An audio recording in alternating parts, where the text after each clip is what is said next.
Bismillahirrahmanirrahim. Assalamualaikum warahmatullahi wabarakatuh. Selamat malam, jemaah TV yang dirahmati oleh Allah Subhanahu wa Ta'ala.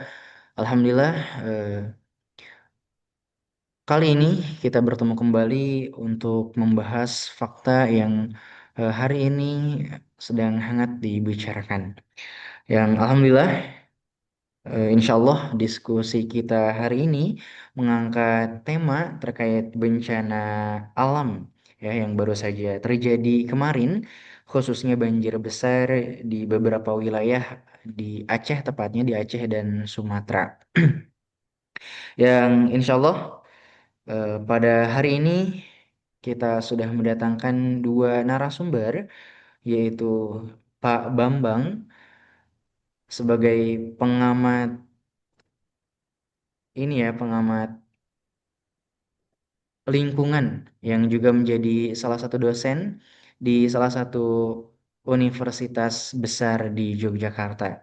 Kemudian juga ada narasumber kita, Pak Yuwana, yang menjadi direktur TV. Ya. Assalamualaikum, Pak Yuwana. Waalaikumsalam warahmatullahi wabarakatuh. Apa kabarnya Pak Yuwana Iya, pada hari ini? Alhamdulillah, luar Alhamdulillah. biasa, Alhamdulillah terus luar sehat. biasa. Insya Allah ya semoga narasumber kita ini senantiasa diberikan kesehatan oleh Allah dan diberikan keberkahan selalu. Dan insya Allah Amin ya juga rabbal alamin. diskusi kita hari ini juga bisa menjadi pengingat bagi masyarakat ya untuk kita lebih memahami fakta dan lebih mendekatkan diri juga dan memahami bagaimana Islam memandang fakta yang terjadi, masalah-masalah terjadi, kemudian menjadi solusi dari berbagai permasalahan yang terjadi. Alhamdulillah, ya. Selama ini bencana sering disebut sebagai musibah alam. Namun diskusi pada kali ini kita ingin mengajak berpikir lebih dalam, apakah ini murni peristiwa alam atau ada faktor kelalaian manusia dan kebijakan di baliknya. Untuk itu, diskusi kita akan dibagi dua fokus. Yang pertama, Pak Bambang akan membedah fakta lapangan dan analisis kebijakan. Kemudian Pak Yuwana akan membahas analisis nilai dan solusi dalam perspektif Islam. eh Dikarenakan Pak Bambang belum masuk, saya akan lebih dahulu ke Pak Yuwana dulu. Pak Yuwana, boleh kah saya langsung melantarkan pertanyaan ya, Pak Yuwana? Baik Pak Silahkan. Yuwana, berdasarkan data dan kejadian kemarin, bagaimana gambaran umum bencana banjir yang terjadi di Aceh dan Sumatera? Apakah ada pola yang berulang dibandingkan kejadian tahun-tahun sebelumnya, Pak Yuwana? Iya, terima kasih Bung Abian. Raditu billahi robba wa bil islami dina wa bi Muhammadin nabiyya wa rasulah. Rabbi zidni ilma warzuqni fahma. Rabbi shrah li sadri wa yassir li amri wahlul 'uqdatam min lisani yafqahu qawli. Jadi memang setiap kali banjir, longsor, kemudian kebakaran hutan yang melanda Sumatera, kita selalu mendengar satu istilah yang sama, yaitu bencana alam. Seolah-olah alam tiba-tiba murka tanpa sebab. Padahal, benarkah bencana itu datang tanpa tanda-tanda? Ataukah tanda-tandanya itu sudah lama ada, tetapi sengaja diabaikan gitu. Nah, termasuk beberapa waktu kemarin ya, akhir November itu kita melihat bencana Sumatera apa begitu begitu dahsyatnya ya di Sumatera Barat, Sumatera Utara dan Aceh itu eh, apakah kemudian datang tanpa tanda-tanda ataukah tanda-tandanya ada tapi tadi diabaikan itu. Hari ini tadi, sampai bahkan sampai hari ini kita juga melihat bencana Sumatera itu bukan sebagai musibah alam semata, melainkan sebagai akibat dari kebijakan dan sistem yang memberi karpet merah pada kerakusan manusia. Jadi banjir besar, kemudian longsor yang berulang kali terjadi di berbagai wilayah Sumatera, termasuk kebakaran hutan, ya, eh, terus hampir hampir menjadi agenda tahunan itu. Sungai-sungai meluap karena pendangkalan dan rusaknya daerah aliran sungai. Terus kemudian hutan lindung berubah fungsi menjadi tambang perkebunan dan proyek infrastruktur. Ya, hutan dibabat menjadi perkebunan sawit. Belum lagi masyarakat adat dan petani kecil menjadi korban, tentu korban yang pertama karena kehilangan rumah, kehilangan lahan dan sumber kehidupan. Itu artinya memang fakta-fakta yang sering terjadi itu seringnya diabaikan. Ya, pasti bencana itu tidak datang tiba-tiba.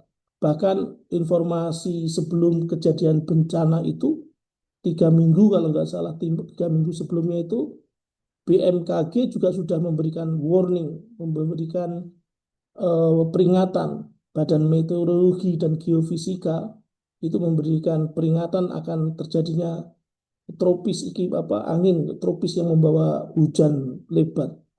Tapi ya itu peringatan para ahli lingkungan, para akademisi, bahkan masyarakat adat sering sering diabaikan saja. Bertahun-tahun bahkan itu sering terjadi.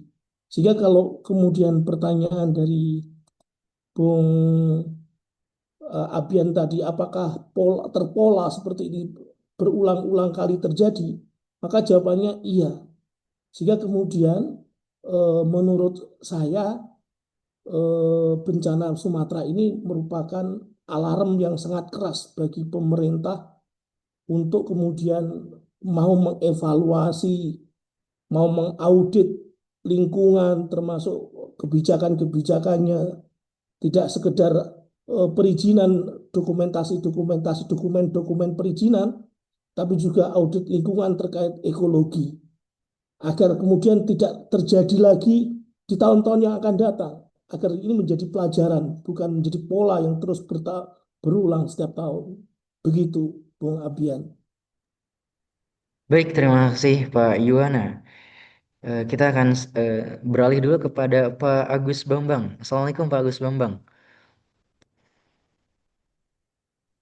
Waalaikumsalam. Pak Agus Bambang, tadi kita sudah mendengarkan eh, Pak Yuwana yang telah menjelaskan gambaran umum terkait banjir yang kemarin terjadi di Sumatera dan Aceh. Eh, Langsung saja ya, Pak Bambang, untuk saya melontarkan pertanyaan. Eh, Pak Bambang sebagai pengamat lingkungan, jika ditelaah lebih dalam sejauh mana peran alih fungsi lahan, eh, alih fungsi lahan atau pembukaan hutan atau bahkan aktivitas industri dalam memperparah dampak banjir yang terjadi di Sumatera maupun Aceh. Iya, terima kasih. eh Terkait masalah banjir bandang yang terjadi di Sumatera ya, 3 provinsi itu terkena. Sebenarnya kan kalau kita lihat, jadi ada beberapa faktor. Ada faktor alam dan faktor antropogenik. Faktor alam yang jelas adanya siklon tropis, di mana siklon tropis itu menyebabkan terjadinya hujan lebat, sehingga ini sebagai pemicu awal terjadinya banjir bandang. Kemudian didukung lagi dengan kondisi geomorfologi daerah Sumatera, di mana di sana itu adalah topografinya curam, kemudian tanahnya itu tebal dan lapuk karena merupakan batuan yang berumur sangat tua sehingga terlapukkan, sehingga adanya hujan lebat, kondisi yang curam. kemudian tanah yang tebal, ini sangat rentan sekali terjadinya bencana alam.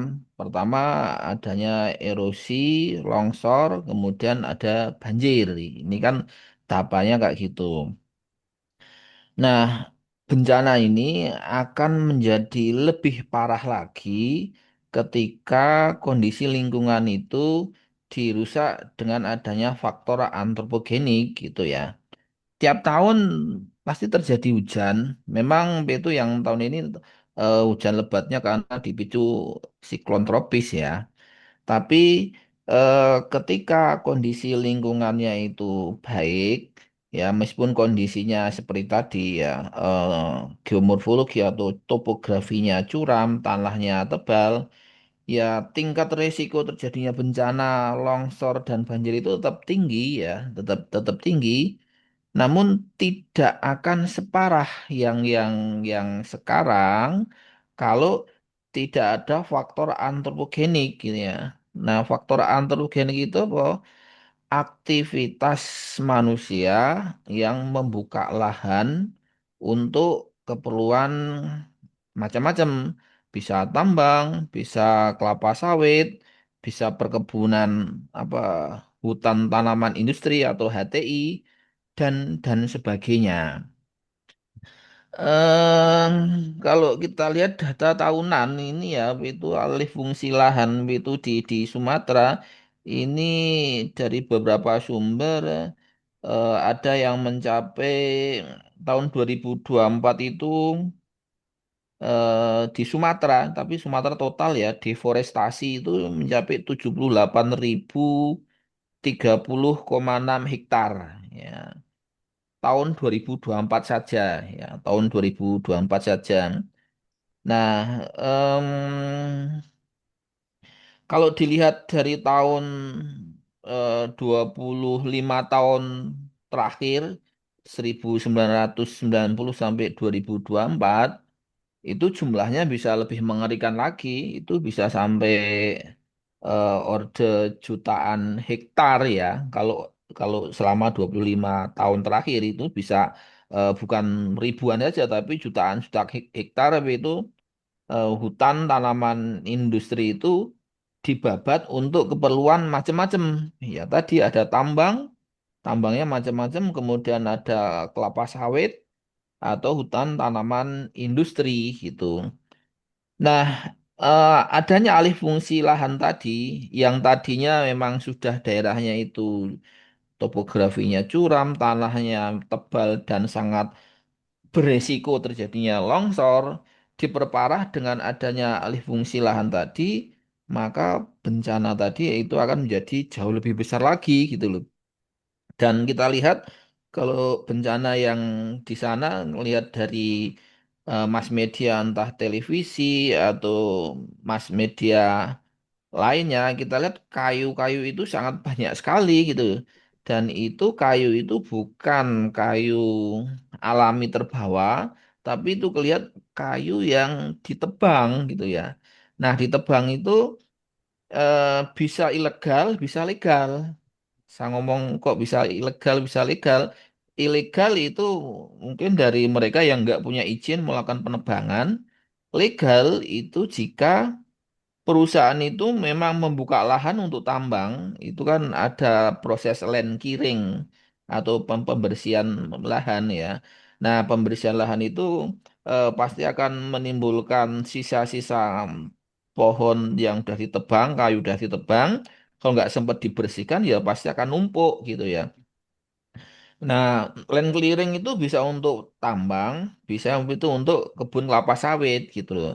Nah, itu nanti ketika terbawa oleh hujan, pertama akan tererosi bersama dengan material tanah dan batuannya ke bawah.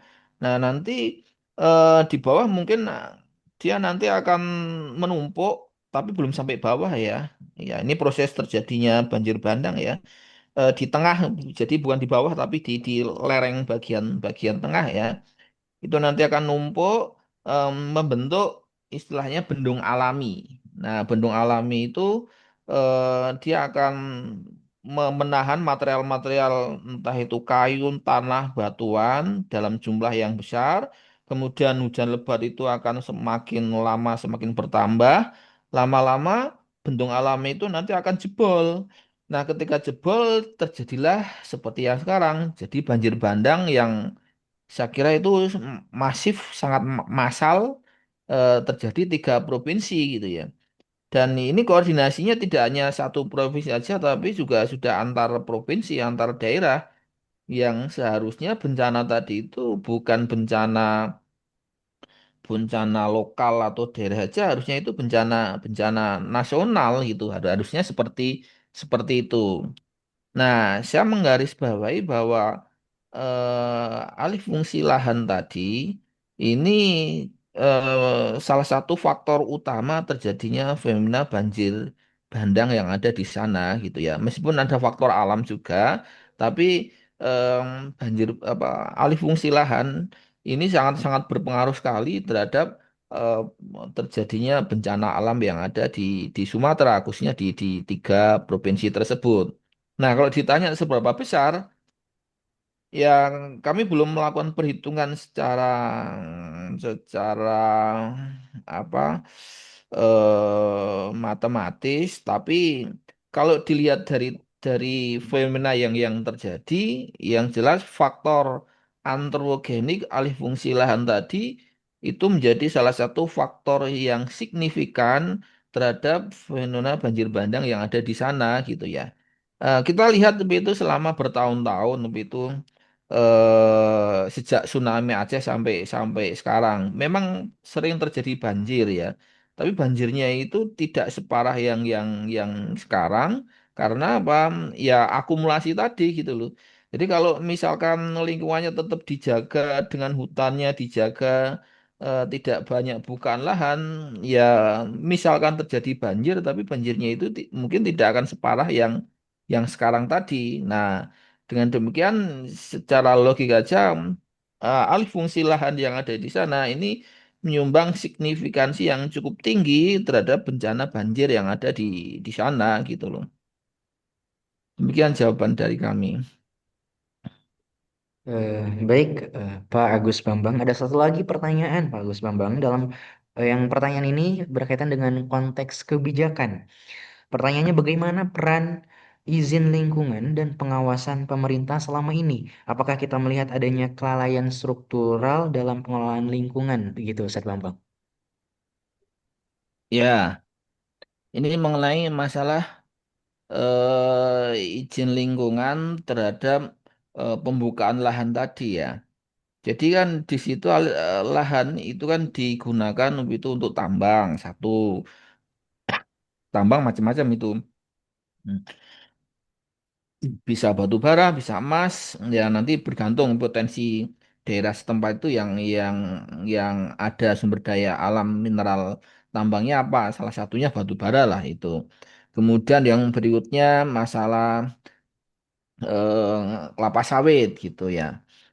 Em, saya pikir itu izin pasti itu mereka ketika membuat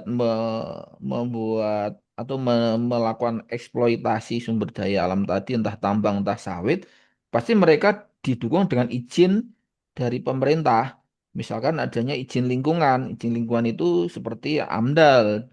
Nah, cuma AMDAL itu kelemahannya adalah dia itu AMDAL cuma lingkup daerah di situ, di daerah eh, kegiatan kegiatan usaha tambang atau kelapa sawit dan daerah sekitarnya saja, belum mengkaji dampak akumulasinya gitu ya, belum mengkaji dampak akumulasinya.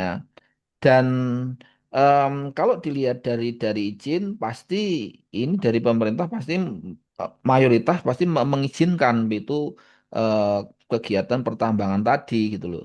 Cuma yang jadi masalah dengan adanya izin yang apa diberikan oleh pemerintah tadi, apakah itu selama ini sudah ada kajian yang melingkupi kajian daya dukung daya tampung wilayah yang masif, yang potensi bencananya itu sangat tinggi. misalkan ada KLHS, kajian lingkungan hidup strategis gitu ya. Apakah kajian lingkungan hidup strategis itu untuk wilayah-wilayah tadi itu sudah memperhatikan aspek kebencanaannya gitu loh. Nah, saya saya memperkirakan kajiannya belum sampai mendalam sedetil kayak gitu ya. Sehingga saya berpikiran bahwa izin yang diberikan oleh pemerintah tadi ya cuma formatif saja ya, ya legal formalnya saja gitu ya. Tapi kalau kalau izinnya tadi sudah eh, mengkaji kajian dampak secara akumulatif, dampak yang besar, saya masih mempertanyakan. Memang di AMDAL sudah ada kajiannya ya, kajian dampak lingkungannya ya. Tapi kan saya melihat itu lingkupnya kecil. Tapi kalau kalau di sini ada kegiatan A, ini ada kegiatan B, ada kegiatan C, dan jumlahnya banyak. Nah, dampak akumulasinya itu yang mengkaji siapa? Nggak ada itu. Pemerintah paling cuma mengizinkan aja, tapi kajian dampak akumulatifnya itu saya pikir belum gitu loh. Sehingga ya boleh dikatakan kalau secara legal formal iya, tapi kalau secara komprehensif, saya pikir itu dari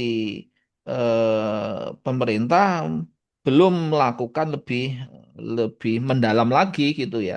Kalau dikatakan kelalaian, ya pasti mereka akan bilang mereka izinnya sudah ada gitu. Tapi kalau kalau kajian secara komprehensif belum dilakukan, ya boleh dikatakan itu juga celah yang bisa di apa diberikan kepada pemerintah. Apakah mereka sudah melakukan kajian komprehensif itu gitu? Dan ini yang saya pertanyakan gitu ya ke pemerintah gitu. Apakah sudah dilakukan kajian komprehensif dampak lingkungannya salah satunya bencana seperti saat ini gitu. Jangan-jangan kajiannya masih parsial, parsial per wilayah, per kegiatan ini yang belum mengkaji secara keseluruhan. Itu eh, kritik saya seperti itu. Baik, terima kasih Pak Agus Bambang. Eh, kita beralih ke Pak Yuwana Triutomo yang insya Allah akan membahas eh, terkait analisis serta perspektif Islam memandang bencana alam yang ada saat ini. Baik Pak Yuwana Triutomo, jika kita Iya, melihat kerusakan lingkungan dan dampak banjir ini, bagaimana Islam memandang hubungan manusia dengan alam itu sendiri, Pak Yuwana? iya. Gini, Mas Abian, eh, mohon izin Pak Agus Bambang. Saya ngomentari tentang audit lingkungan ya. Sebetulnya terkait dengan perizinan itu masalahnya bukan di perizinan karena sekalipun sudah diberi izin, faktanya juga izin itu bisa disalahgunakan begitu loh.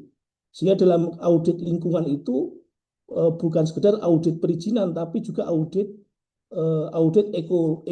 ekologi, ekosistem, audit ekologis. Jadi legalitas administrasi yang ada itu tidak selalu sama dengan kelayakan ekologis itu. Meskipun kemarin tanggal 6 Desember kalau nggak salah itu Pak siapa Menteri Lingkungan Hidup, Kementerian Lingkungan Hidup Pak Faisal ya, Pak Faisal itu eh, menginstruksikan, Pak Hanif Faisal menginstruksikan agar semua perusahaan-perusahaan di hulu daerah aliran sungai yang di Batang Toru yang di mana di Tapanuli itu akan melakukan audit. Tapi problemnya bukan di situ. Ini langkah-langkah seperti itu, langkah-langkah yang sifatnya parsial saja, langkah-langkah yang sifatnya sporadis begitu. Harusnya memang eh, dengan paradigma yang lebih sistemik agar bisa mengantisipasi terjadinya bencana itu tidak berulang-ulang. Kenapa? Karena eh, ini ini diakibatkan oleh kerakusan-kerakusan pengusaha yang kemudian kerakusan itu tentu akan kemudian merusak ya karena menganggap alam itu dianggap sebagai komoditas, sumber daya alam itu dianggap sumber komoditas yang harus yang harus dieksploitasi sebanyak mungkin untuk produksi ya sebagaimana teori kapitalisme yang selalu memproduksi berangkat dari kerakusan itu kemudian diserahkan ke pasar bebas. Maka kemudian harus melibatkan paradigmatik yang meninggalkan paradigma kapitalisme menuju paradigma yang baru, yaitu paradigma Islam. Bagaimana Allah menyerahkan alam semesta ini kepada manusia untuk dimakmurkan. Manusia sebagai khalifah fil ardi memiliki tugas untuk menjaga kelestarian alam semesta ini, untuk mewariskan kepada anak cucunya, sehingga alam semesta ini tidak sekedar dinikmati oleh dirinya, tapi juga dinikmati oleh anak cucunya menjadi sustainable, menjadi keberlanjutan begitu. Sehingga kemudian perbaikan yang ditawarkan bukan sekedar perbaikan parsialisme seperti yang selama ini ada, tapi juga tidak hanya itu, tapi juga harus ditambah dengan perbaikan evaluasi yang sifatnya menyeluruh, evaluasi yang sifatnya bukan sekedar perizinan, tapi juga audit lingkungan, bahkan harus melibatkan paradigma. Kita ingat bahwa kita di Al-Quran itu diperintahkan oleh Allah menjadi khalifah fil ard tadi. Sehingga kemudian sebagai khalifah fil ard mengemban amanah visi misi penciptaan. Di antaranya adalah memayu hayuning bawono, kalau dalam bahasa Jawa itu begitu. Jadi melestarikan alam semesta ini. Evaluasi menyeluruh memang harus dilakukan. Sehingga kemudian antisipasi itu sejak awal, sejak dini. Paradigma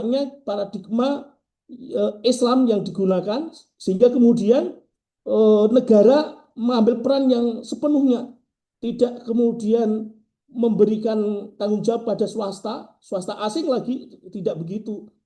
Swastanisasi dan liberalisasi harus di stop, termasuk tambang-tambang atau perusahaan-perusahaan yang mengeksplorasi yang itu harusnya tidak terjadi. Swastanisasi, liberalisasi harusnya tidak terjadi. Swastanisasi, liberalisasi sumber daya alam tidak terjadi. Kenapa? Karena di mandat Undang-Undang Dasar 45 pun juga pasal 33 itu menyebutkan bumi dan air dan kekayaan alam yang terkandung di dalamnya dikuasai oleh negara untuk sebesar-besar kemakmuran rakyat. Secara konstitusional sebetulnya negara harusnya begitu melakukan amanah itu, bukan memberikan kepada swasta, apalagi swasta asing. Bahkan juga kalau abai terhadap ini, berarti negara juga mengingkari atau melanggar hadis Nabi yang terkait dengan kepemilikan umat, kepemilikan bersama, al-muslimuna syurakaun fi salas, al-kala walma wanar itu. Maka kemudian saya dalam kajian saya lingkungan hidup ini memang memiliki khosiat yang itu memang diciptakan oleh Allah Subhanahu wa taala, sebagaimana Allah firmankan wa sakhkhara lakum ma fis samawati wa ma fil ard. Allah telah membentangkan apa saja di atas langit, di atas bumi dan di bawah langit itu untuk kita, untuk dinikmati, untuk menjadi amanah sebagaimana visi misi penciptaan kita, untuk menambah ketakwaan kita. Itu bukan untuk dieksploitasi oleh kerakusan kapitalisme oligarki penguasa yang rakus itu, yang itu nanti pasti akan merusak. Sehingga kemudian problem-problem yang ada, termasuk problem-problem yang terjadi di Sumatera, bahkan juga bisa jadi terjadi juga di luar Sumatera, di Kalimantan, bahkan di permukaan bumi yang ada di dunia ini, ya misalnya pemanasan global, terus kemudian bermacam-macam ya, merosotnya kualitas tanah dan hutan, pencemaran air, itu semua akibat ulah tangan-tangan manusia. Zuharul fasadu fil bari wal bahri bima kasabat adinas. Cuma kalau solusi yang diberikan itu solusi gaya barat ya, dengan misalnya dengan AMDAL tadi, analisis mengenai dampak lingkungan, yang ternyata tidak sekedar masalah saing, untuk mengantisipasi problemnya ada, tapi juga pada penduduk setempat, pada penduduk lokal, pada budaya lokal, termasuk adanya konferensi bumi yang dilakukan di dunia ini berulang kali, itu semua kan basis pemikiran yang berkiblat pada paradigma Barat, pada paradigma kapitalisme. Nah, dan itu akan terjadi krisis lingkungan berulang-ulang. Sementara kalau di dalam Islam maka pertama sebagai individu Muslim, dia harus sadar terhadap lingkungan sebagai tempat tinggalnya. Makanya kemudian membuang sampah pada tempatnya, kemudian bahkan untuk nyun sewu, mohon maaf bahasa saya agak sarkas ya, untuk buang air saja itu tidak boleh sembarangan, untuk pipis ya, untuk kencing itu tidak boleh sembarangan. Seorang individu Muslim memiliki adab-adab itu. Terus kemudian kelompok jamaah melakukan amar ma'ruf nahi mungkar, perannya dalam menjaga lingkungan pernah dilakukan oleh beberapa kelompok yang lain yang ada ya itu. Terus kemudian tentu tidak bisa tidak, memang harus ada peran negara yang paling signifikan dalam pelestarian lingkungan itu melalui, kalau di dalam Islam khilafah dengan kepala negaranya seorang khalifah, dia mengutus hizbah, kodi hizbah yang selalu memonitor. Kalau sekarang mungkin polisi hutan ya, atau kemudian pemberian izin dan lain sebagainya, konservasi dan lain sebagainya, itu selalu mengawasi sebab akibat pengelolaan hutan itu semata-mata untuk kemaslahatan umat, bukan untuk dibisniskan ya, bukan untuk dibisniskan. Terus kemudian kalau ada sanksi, maka menurut saya harusnya perusahaan-perusahaan itu baik yang nakal maupun yang tidak itu dicabut aja izinnya, semuanya dikembalikan kepada negara dengan perubahan paradigma yang sistematis tadi untuk dikelola oleh negara.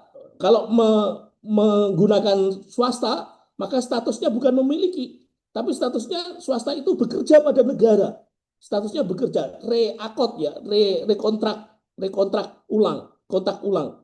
Sehingga kemudian pada saat sekarang ini memang dituntut adanya dakwah dalam pelestarian lingkungan ya. Bagaimana kemudian kita secara personal membangun kesadaran ideologis ya akan pentingnya sumber daya alam, lingkungan, hidup ini. Terus kemudian ada gerakan bersama untuk menuju solusi prioritas. Kalau di level global ada SDGs, Sustainable Development Goals, itu yang basisnya ada paradigma kapitalisme, paradigma sekulerisme, maka harusnya dikembalikan ke paradigma Islam. Bukan menyerahkan alam semesta ini kepada akal pikiran manusia saja yang terbatas, tapi justru akal manusia digunakan untuk mengemban amanah-amanah ilahiyah dalam rangka merawat bumi, dalam rangka rahmatan lil alamin itu. Begitu, Bung Abyan. Wallahu alam bisawab. Baik, terima kasih Pak Yuwana Triutomo. Saya kira dengan penjelasan tadi yang sudah disampaikan, solusinya sudah terjawab ya berdasarkan perspektif Islam. Tetapi untuk memperkuat, izin saya meminta untuk closing statement dari Pak Yuwana Triutomo untuk memperkuat tadi solusi bagaimana Islam menyelesaikan masalah ini baik dari individu, eh, pemimpin maupun sistem negara. Ya, sebagai closing statement, terutama saya menyampaikan sebuah hadis yang diriwayatkan oleh Imam Muslim, bahwa ini sebenarnya tanggung jawab negara sebagai ro'in ya, al imamu ro'in wa huwa mas'ulun an ro'iyatihi. Itu mereka selama ini kan seakan-akan jaga jarak ya, meskipun kemudian tadi sempat disampaikan oleh Pak Agus Bambang isu bencana Sumatera yang harusnya menjadi bencana nasional sampai sekarang juga tidak terjadi juga. Bahkan beberapa negara sahabat ya, Malaysia itu ingin menyumbang, ingin membantu bencana ini, justru malah berhenti di Bandara Medan, tidak bisa, terus kemudian tidak bisa menyalurkan bantuannya itu. Jadi sebagai pemimpin, sebagai ro'in, sebagai kepala negara, pemimpin yang terbaik itu adalah pemimpin yang dicintai oleh masyarakat, oleh umat, dan mereka juga dicintai, dan mereka pun juga mencintai umat. Jadi saling mencintai antara umat dengan pemimpin. Tentu karena Allah Subhanahu wa taala juga mendoakan mereka dan mereka juga mendoakan pada rakyat. Sebaliknya kalau pemimpin yang buruk itu pemimpin yang ketika rakyat itu butuh bantuan seperti ini malah abai, naudzubillah min dzalik, ya, jangan sampai itu. Makanya kemudian di akhir testimoni saya ini semoga video ini bisa sampai ke apa didengar oleh pengambil kebijakan, apa agar kita sama-sama diridhoi oleh Allah Subhanahu wa taala. Mari kita komitmen terhadap riayah syu'unil ummah ini, kembali kepada syariat Islam, kembali kepada aturan-aturan Allah Subhanahu wa taala. Begitu Bung Abyan, wallahu alam bisawab. Terima kasih. Wassalamualaikum warahmatullahi wabarakatuh. Waalaikumsalam warahmatullahi wabarakatuh. Terakhir kepada Pak Agus Bambang, untuk saya izin meminta closing statement dari Pak Agus Bambang.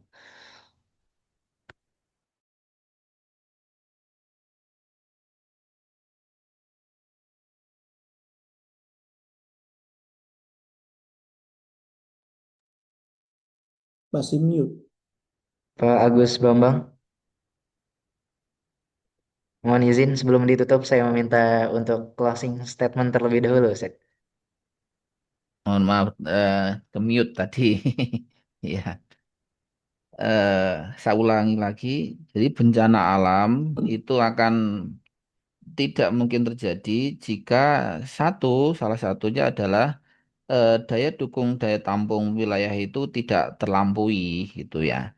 Nah, selama ini daya dukung daya tampung wilayah itu sudah terlampaui, salah satunya karena faktor-faktor kegiatan antropogenik dari manusia itu sendiri yang melebihi kapasitas alam untuk mendukung lingkungan sehingga terjadinya bencana.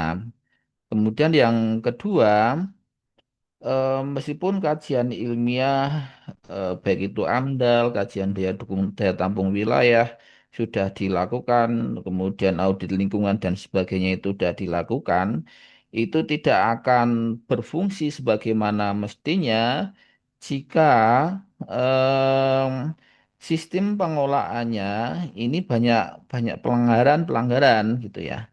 eh, Banyak kasus bahwa orang-orang diduga orang-orang dekat jaringan elit politik itu juga mempunyai andil itu dalam hal menguasai sedikit atau banyak kegiatan tambang atau industri sawit ataupun HTI, hutan tanaman industri yang ada di sana gitu ya.